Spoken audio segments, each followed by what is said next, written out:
Hey everyone, it's your girl Sharelle B from Headwraps and Lipsticks, the podcast. I hope everyone is out there staying safe and most importantly being smart.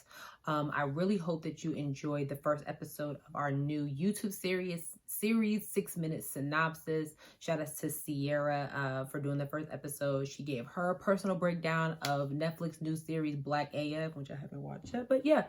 And y'all were real spicy in the comments, but I guess that's what we're here for. So we're really glad that you're enjoying it. That's what we want to see. So this new segment, we're really going to take a topic from Black culture that's important today and just give our personal breakdown of it. This time I'm going to get a little personal, just with something that I've been experiencing for the last couple of days, and that is being a Black woman in her 30s and the pressures that follow it. So just hear me out.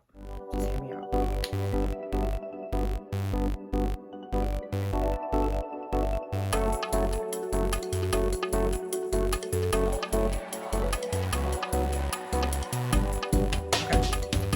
So, when I turned 30, everyone was saying like, you're not getting old, you're just getting experience.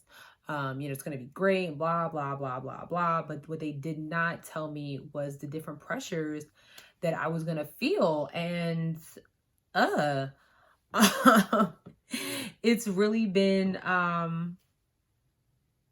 it's been interesting. So I'm going to give you all, three things that I've been experiencing, or the pressures that I've been experiencing. And I'm really looking forward to seeing if anybody can relate to what I'm feeling. The first thing is being 30 plus and not having kids. So, when the doctor says that it's a girl, you are expected to grow up and become a mother. But I don't think they prepare anyone for being a mother. There's no sex ed class that we can take. There's not enough of watching our own mothers and aunties and other women become mothers because they were not ready to be moms. And what I've been experiencing is a lot of pressure, from the outside world of, hey, you're, 31, soon to be 32. Like, when are you going to be thinking about having kids? And I'm like, I'm still trying to figure myself out, let alone raise another human being. And that type of pressure that is constantly put on us is a little ridiculous, to be honest. Like, because they asked the question of when are you going to have kids, but the question that I don't get, and I'm curious is if you guys get this, is, are you ready to have kids? Like, have you prepared to have kids? No, they're not asking you that question. Because it's a lot. I'm pretty sure it's a lot to have kids, especially in today's world, let alone expensive. So, the pressures that I get from family members about when I'm going to do that is a little annoying. It's a little annoying. And, I feel like Black women, we have enough on our back, the pressures of just being a Black woman, so adding little gremlins on top of that, can be a lot, can really be a lot. So, my advice is really to just, hang on in there as long as you can until you are personally ready to have kids. We're still trying to figure out how to do basic hairstyles. So imagine having to do your hair and somebody else's hair right now. Like, I think it's just all about being ready, to have kids, and being okay with not being ready to have kids, right now, just because, Twitter and social media is saying you have to have kids. That's not necessarily the case. That might not be for you. So yeah. The second thing is really learning what to do with this newfound adulthood that, we have. I had a conversation with my mom the other day, and she said something to me, that I already knew I was feeling, but I guess I just didn't want to say it out loud, is that I don't really know how to be an adult. And that's because I have such a personality that, is very joking, very go with the flow type situation. I love to laugh. I love to joke. I love to, dance in the middle of the street when no one's looking or when everybody's looking.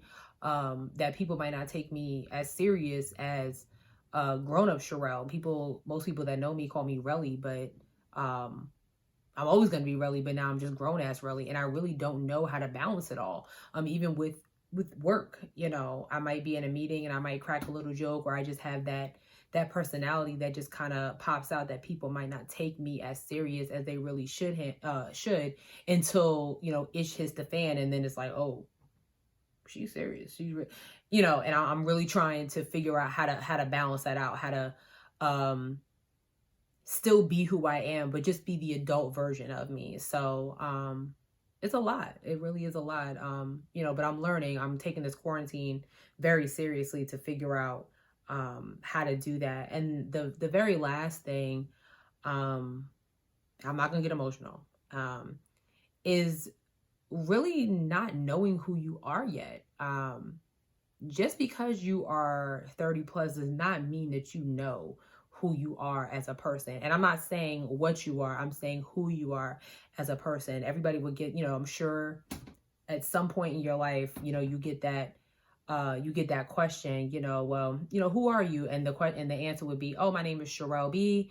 I am a writer, I'm a podcast host, and I work for a nonprofit. That's not who I am. Like the legacy continues. And my boyfriend kind of helped me realize that. He asked me a very simple question about what I wanted to do on a certain day. And he kept asking me that question. And each time I could not answer, I literally just said, oh, like whatever you want to do. And that really bothered me because as a person, I don't really know what I like to do, other than being a podcast host and writing a story and, blasting Luke James, like nobody's business. But there's more to me, and I'm really struggling with figuring out who I am as a soon-to-be 32-year-old woman. But the first thing that I had to really admit to myself is that, Sharelle, it's okay to not really know who you are yet, because I think as we go on in this journey of life, we're going to figure that out, as each day passes by. Like, you learn something else about yourself just every single day. And if you're not, then you're really not growing as a person. So yeah, but the main thing is just being okay with not knowing that. I don't know who said we're supposed to have it all figured out by the time we reach 30, and I'm really going to blame social media for that. There's 30-year-olds out here that's, buying multiple homes and just going up in their career. And then you have others like myself who, are in a certain job and we're just trying to figure it out. We still live at home and we're just trying to figure out how to get to that next step. And not being ashamed of that. And that's one of the main things that I have to deal with. Like, is not feeling that pressure or that guilt from myself and from everybody else. Yeah, it sucks. But the fact that I can admit that makes me proud of myself, honestly. So,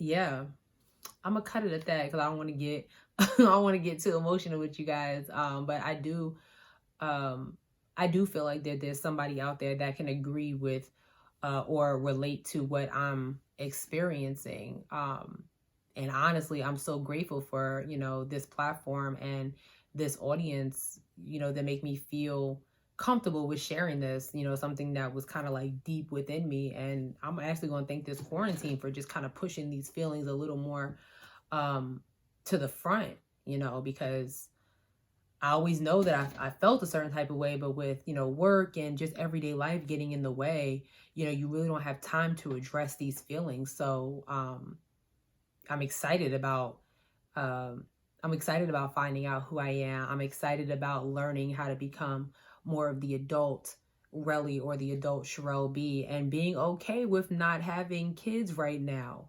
And learning how to tell everybody else that I'm okay with not having kids, and when the Lord blesses me with them, so be it. And that's really it. I really do hope that you enjoyed my take on the pressures of being 30 plus, really. But in the meantime, what I need y'all to do is I need you to listen to the podcast, Headwraps and Lipsticks, the podcast. We are on everything. Like, what are we not on? We're on Spotify, Stitcher, iHeartRadio, Google Play, SoundCloud, and Apple Podcasts. We are on Twitter. Follow us on Twitter at Headwrap Pod. Follow us on Instagram at Headwraps and Lipsticks, and follow our Facebook page. We promise we're going to use the Facebook page more, and it's going to be Headwraps and Lipsticks, the podcast. And visit our website, headwrapsandlipsticks.com. You can listen to all the episodes, learn more about me and Sierra, and purchase a shirt. We have crew necks and t-shirts for sale, not on sale like Sierra likes to say.